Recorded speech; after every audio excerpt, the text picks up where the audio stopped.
Bonjour à tous. Alors aujourd'hui, je vais directement briser un mythe, hein. Vous savez, ces fameux conseils qu'on vous donne encore et encore pour mieux dormir.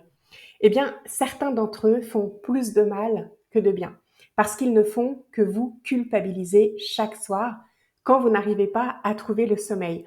Parce que ces conseils, eh bien, vous les connaissez tous en fait, hein. Je pense notamment à trois conseils qui sont couramment donnés. Un, éteins tous tes écrans au moins 1 heure avant de te coucher, téléphone, ordinateur, télé. Deux, se coucher et se lever à des heures régulières. Et puis bien sûr, le classique, ne mange pas trop lourd le soir.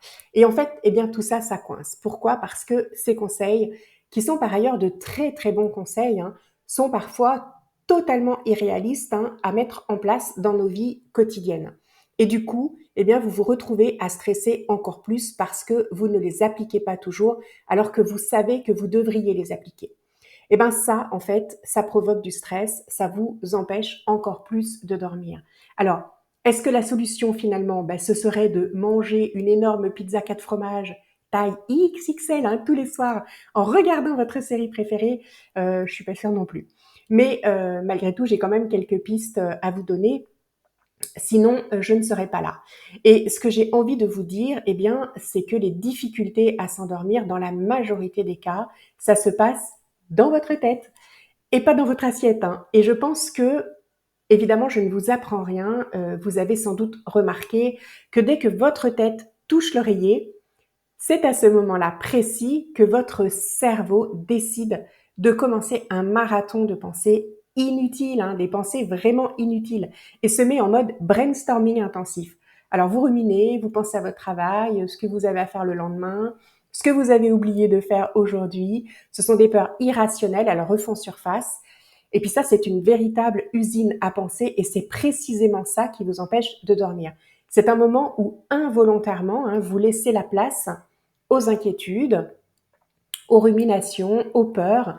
Tout ça, ça refait surface parce que la solitude et l'obscurité accentuent ces sensations tout simplement. Parce qu'en fait, on se retrouve seul face à nos propres réflexions. Et votre esprit est en mode hyper-vigilance. Alors, je le dis dans mon e-book que vous pouvez télécharger, le lien sera dans la description de cette vidéo, mais le corps et l'esprit sont biologiquement programmés pour se détendre le soir afin de préparer le sommeil. Et ça, c'est valable pour tout le monde.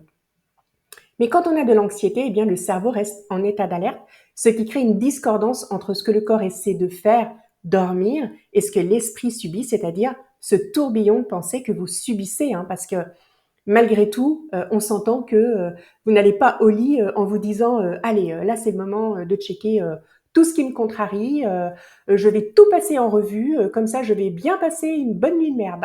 Ben non.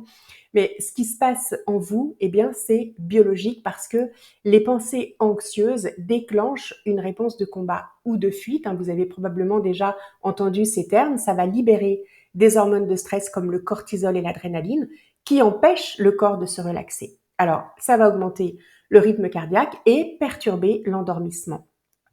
Je vous dis, tout ça, c'est biologique. Donc, vous voyez, finalement, eh bien, c'est un mécanisme naturel, hein, totalement inadapté, hein, pour le coup, mais que vous pouvez contourner en agissant directement sur le tourbillon de pensée. Il existe pour ça des techniques qui sont toutes simples pour désamorcer ce processus, et c'est ce que j'explique dans ce fameux e-book où je partage 4 techniques. Donc, si vous en avez marre de compter les moutons tous les soirs, parce que vous n'habitez pas dans une bergerie et que vous êtes prêt à découvrir des solutions, hein, qui s'adaptent vraiment à votre esprit en ébullition, eh ben, je vous invite à le télécharger. C'est gratuit. Alors, ce ne sont pas des solutions magiques, hein, mais des outils concrets adapté pour ceux qui cogitent trop, et ça concerne aussi les peurs, hein, les plus communes, hein, qui empêchent tout simplement de dormir. Par exemple, la peur de l'avenir, la peur de l'échec, la peur des responsabilités, ne pas être à la hauteur, peur de la mort aussi, ou encore de la maladie. Donc si ça vous intéresse d'en savoir plus, le lien est juste en dessous, là quelque part. Et en attendant, bah, laissez-moi un commentaire, hein, pour me dire si vous avez vous aussi des difficultés à vous endormir et comment, hein, vous gérez tout ça. Est-ce que vous avez vous aussi des techniques à partager? Ce serait sympa. Voilà, à très bientôt et puis je vous souhaite bien sûr une bonne nuit.